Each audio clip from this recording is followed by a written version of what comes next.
Assalamualaikum warahmatullahi wabarakatuh. Bismillahirrahmanirrahim. Alhamdulillahi rabbil alamin. Wassalatu wassalamu ala sayyidina wa maulana Muhammadin wa ala alihi wa sahbihi ajma'in, amma ba'du. Para hadirin, para jamaah rahimakumullah. Alhamdulillah, monggo saderenge kita lanjutaken ngaji kita awali dan baca Ummul Quran Suratul Fatihah dengan niatan mudah-mudahan apa yang menjadi hajat-hajat kita, doa-doa kita diijabah oleh Allah Subhanahu wa taala, dimudahkan semua urusan kita fid dunya hatal akhirah.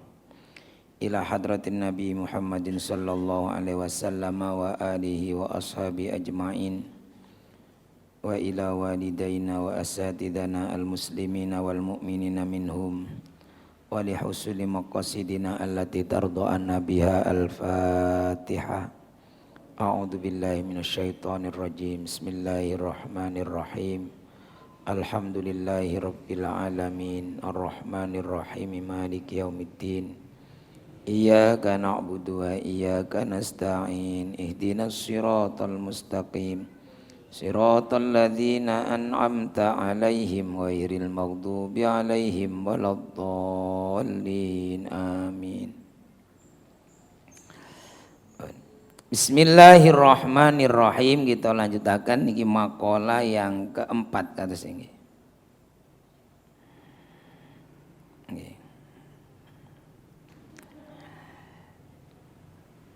Al-maqalatu ar-rabi'atu, maqalah yang keempat dari bab 4 perkara. Qala Nabi sallallahu alaihi wasallam. Iki dawuh Nabi Muhammad sallallahu alaihi wasallam.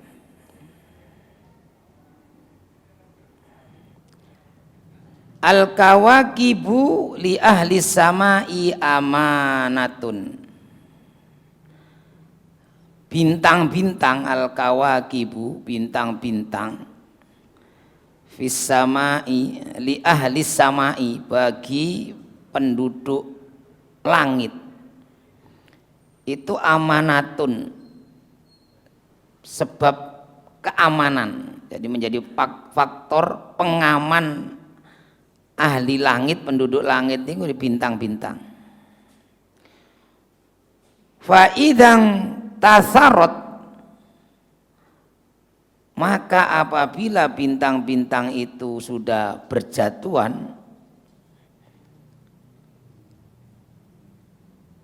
kanal qada'u ala ahli samai, maka musibah, jadi keputusan Allah, musibah akan menimpa para penghuni langit.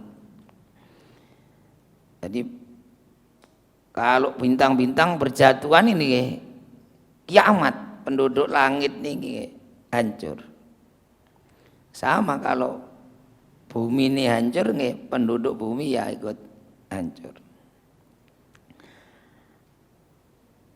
Wa ahlu baiti amanun li ummati, wa ahlu baiti, dan ahli baitku, keluargaku. Jadi keturunan Nabi itu disebut ahlul bait, para habaib. Itu adalah keluarganya Nabi, itu kata Nabi amanun li ummati, itu jadi faktor pengaman bagi umatku. Fa idza zala ahlu baiti kanal qada'u ala ummati. Kalau keturunanku, ahli baitku ini sudah tidak ada lagi, maka musibah akan menimpa umatku. Wa ana amanun li ashabi, Dan aku, kata Nabi, adalah pengaman untuk sahabat-sahabatku. Fa idza dhahabtu, maka jika aku telah pergi, telah tiada, kanal qada'u ala ashabi, maka musibah akan menimpa pada sahabat-sahabatku.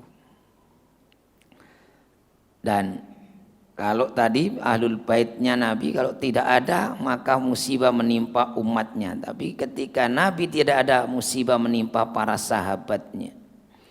Dan itu terbukti pada masa Nabi itu umat Islam itu ummatan wahidah, umat yang bersatu. Sahabat Ansor, Muhajirin ya semua sami'na wa ata'na,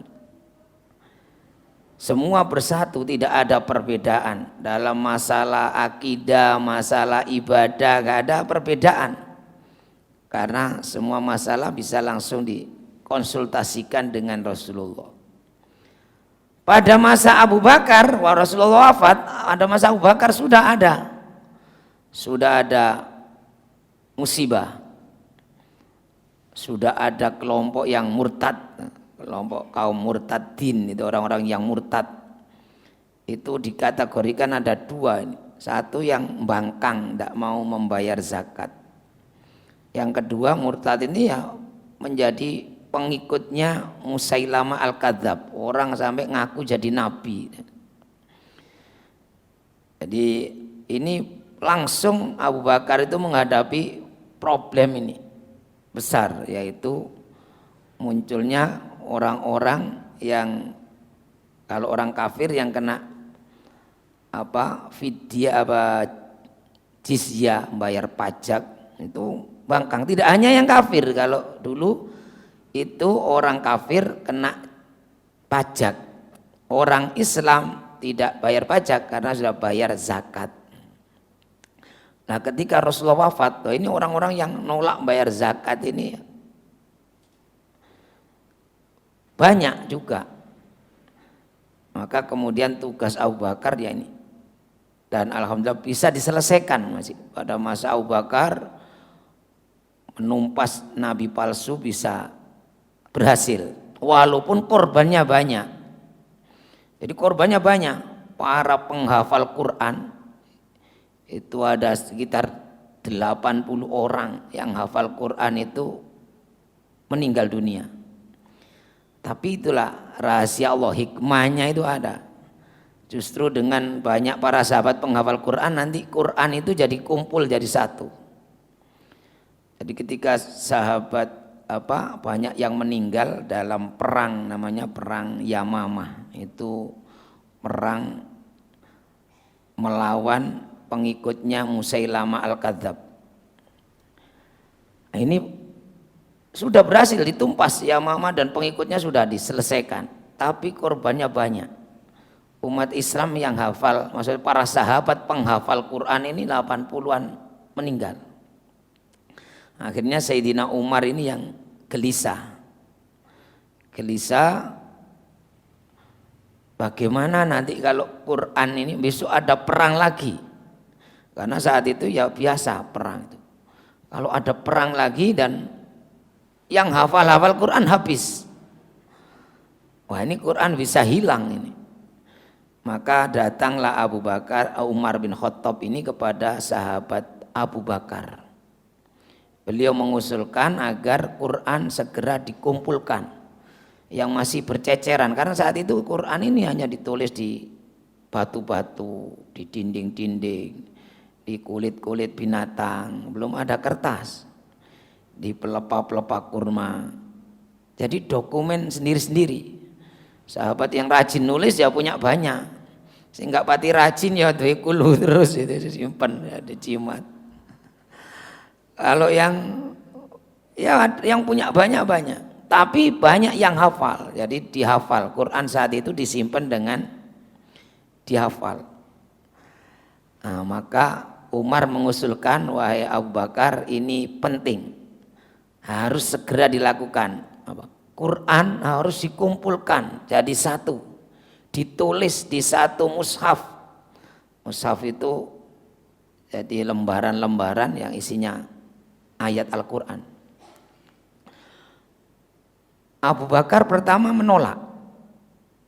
Wallahi. Jadi yang biasa wallahi itu kalau diharap wallah la af'alu ma fa'alahu Rasul, demi Allah saya tidak akan melakukan apa yang tidak dilakukan oleh Rasulullah.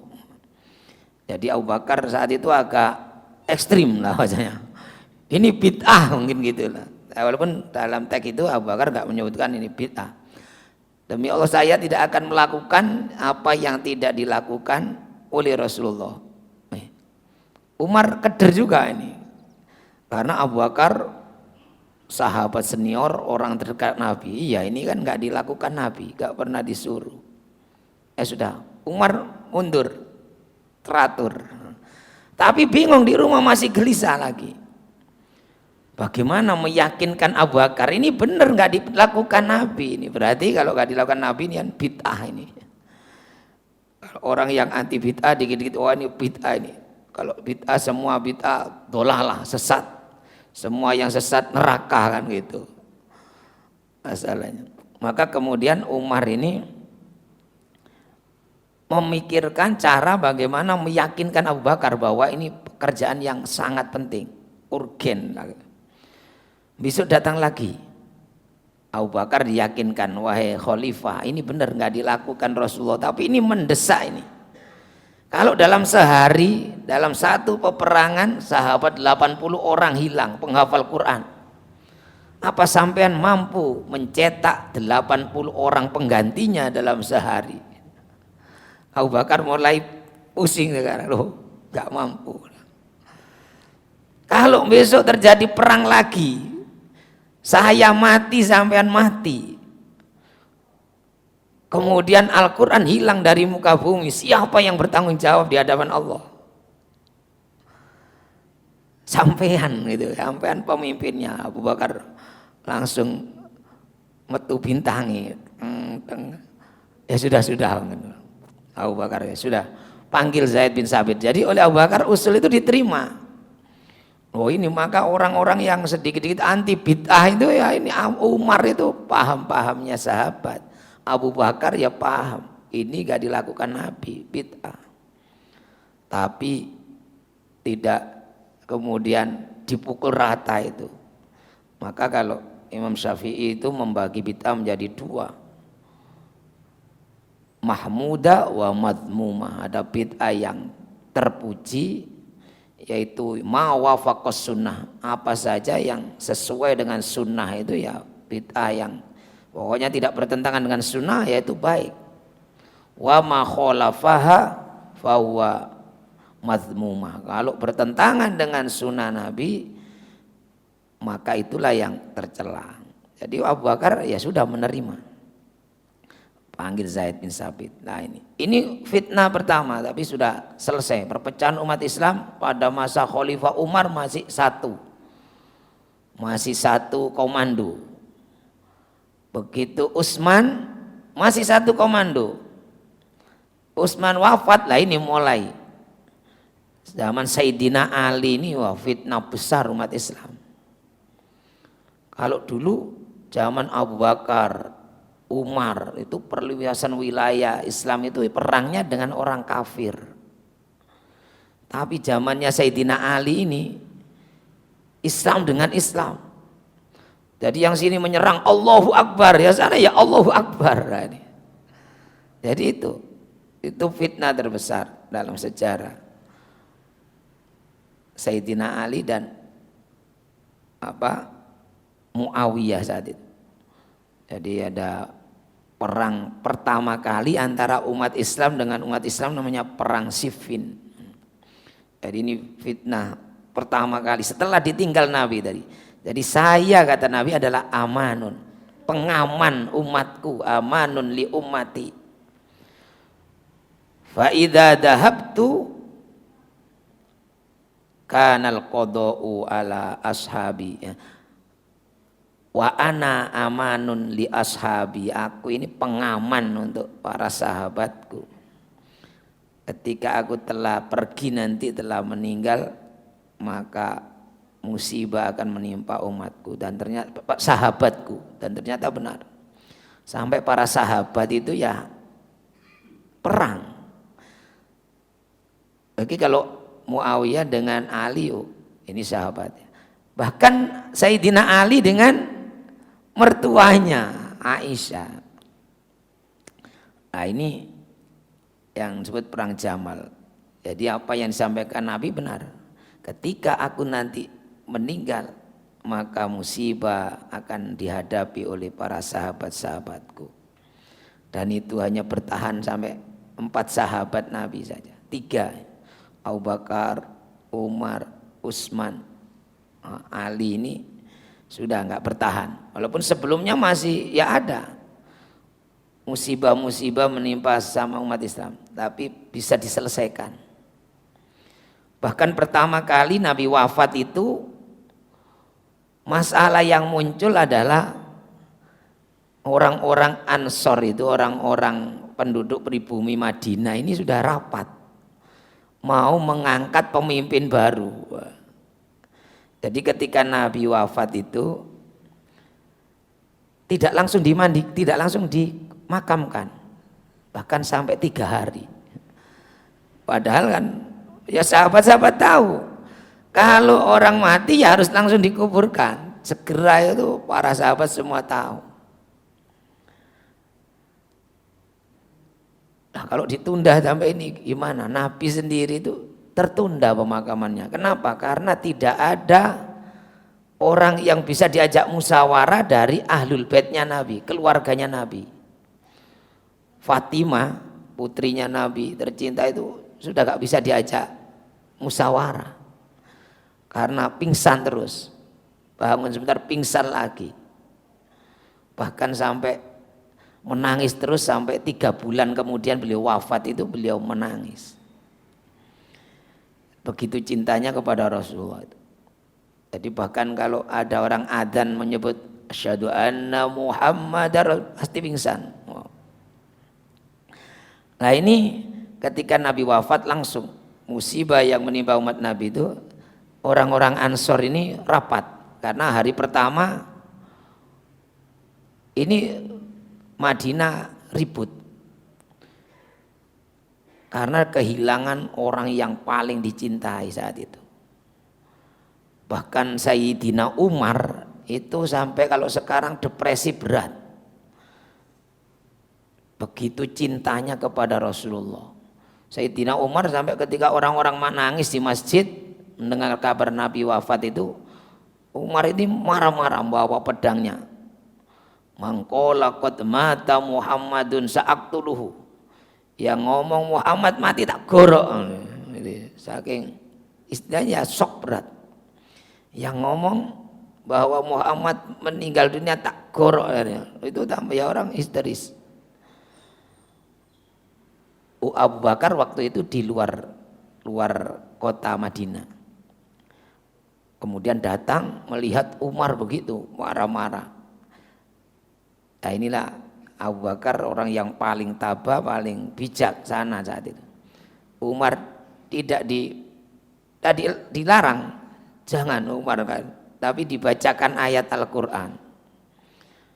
Abu Bakar melarangnya itu meredahkan Umar itu, tahu Umar itu kalau sudah dengar Quran itu pasti luluh. Dibacakan Al-Quran, wa ma Muhammadun illa rasul qad khalat min qablihir rusul afa immata aw qutilan qalabtum ala aqabikum. Al-ayat.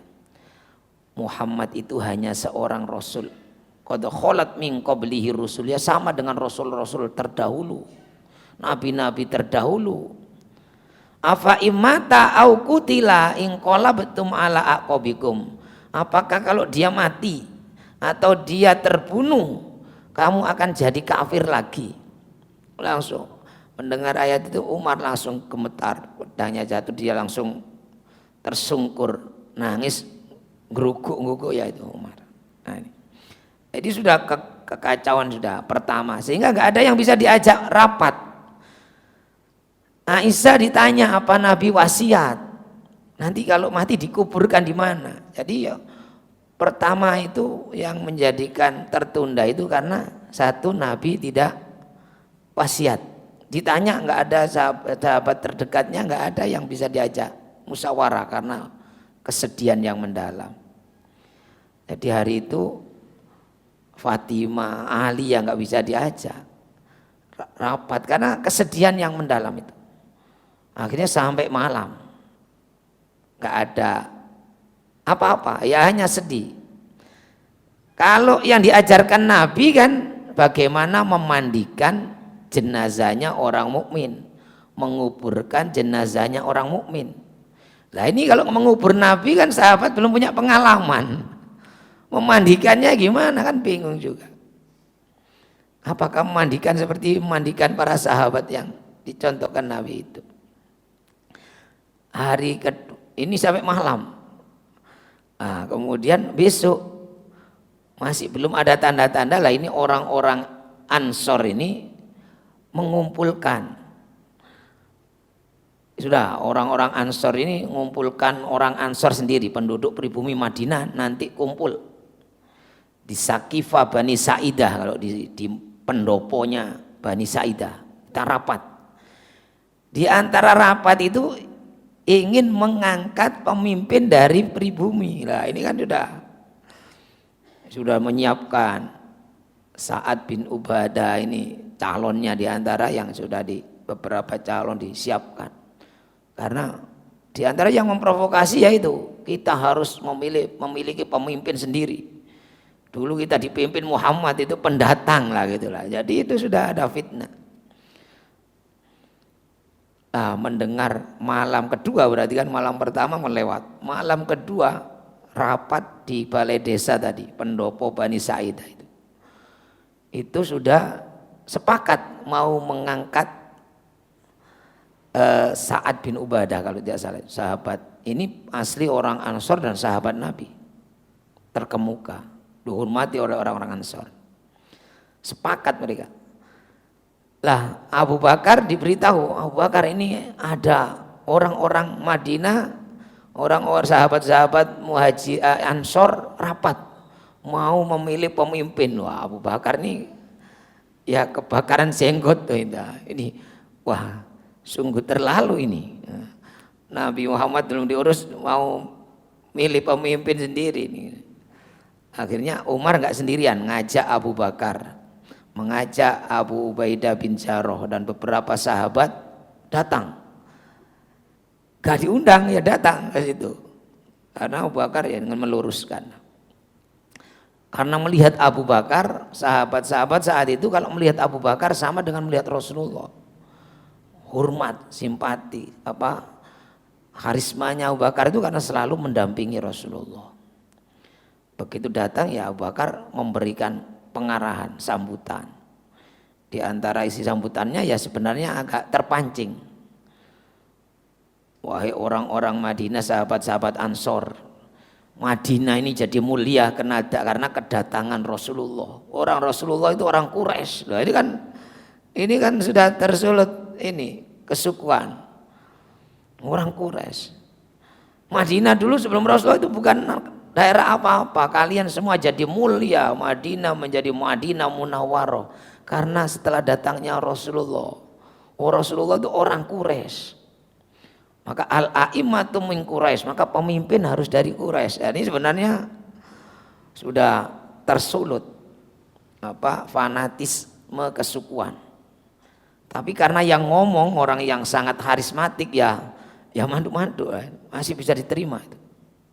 Jadi tidak protes karena orang melihat Abu Bakar itu seperti melihat Rasulullah masih.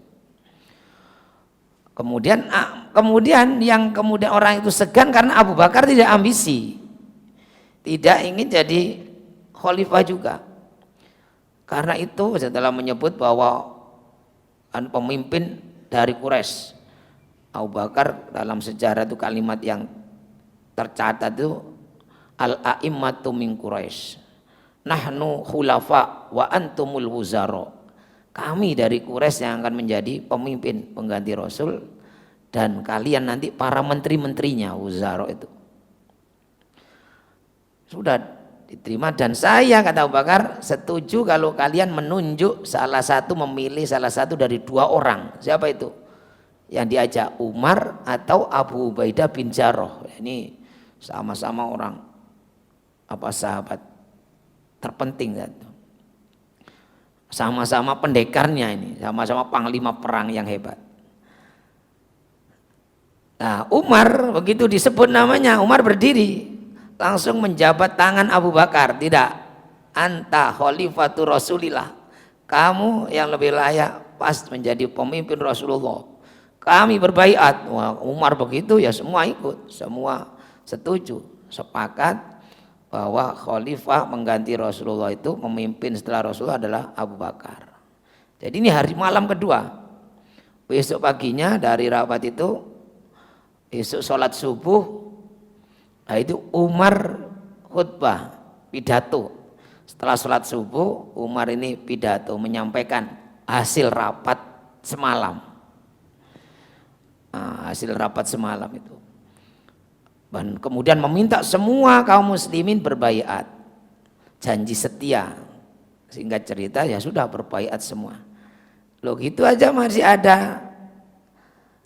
Setelah terpilih khalifah kan semua berbaiat, berarti pemimpinnya Abu Bakar.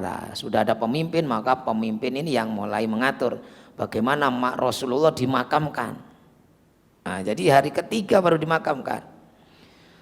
Rasulullah pernah bercerita, jadi Abu Bakar mulai ingat. Rasulullah pernah bercerita, tidak ada seorang nabi yang mati, dia pasti dikubur di tempat itu dia meninggal. Nah, saat itulah berarti sudah ada keputusan bahwa nabi nanti dikuburkan ya di kamarnya Aisyah itu. Jadi ini yang disampaikan Nabi tadi, aku adalah pengaman bagi para sahabatku, kalau aku mati maka musibah akan menimpa para sahabatku. Kemudian gunung-gunung itu, wal jibalu amanun li ahlil ardi. Gunung-gunung itu kata Nabi menjadi pengaman, sistem keamanan bagi penduduk bumi. Faida zahabat, kalau gunung-gunung telah hilang, diratakan, dikeruk, dieksplorasi. Wah, ini sudah banyak gunung yang hilang itu. Maka kanal al-qada'u ala ahlil ardi, ya sudah siap-siap penduduk bumi kita ini akan menerima musibah. Ya mungkin sudah gak imbang lagi nanti bumi ini. Nah, mudah-mudahan kita nggak menemukan ini nanti dia. Saya kira itu mudah-mudahan ada guna dan manfaatnya. Jadi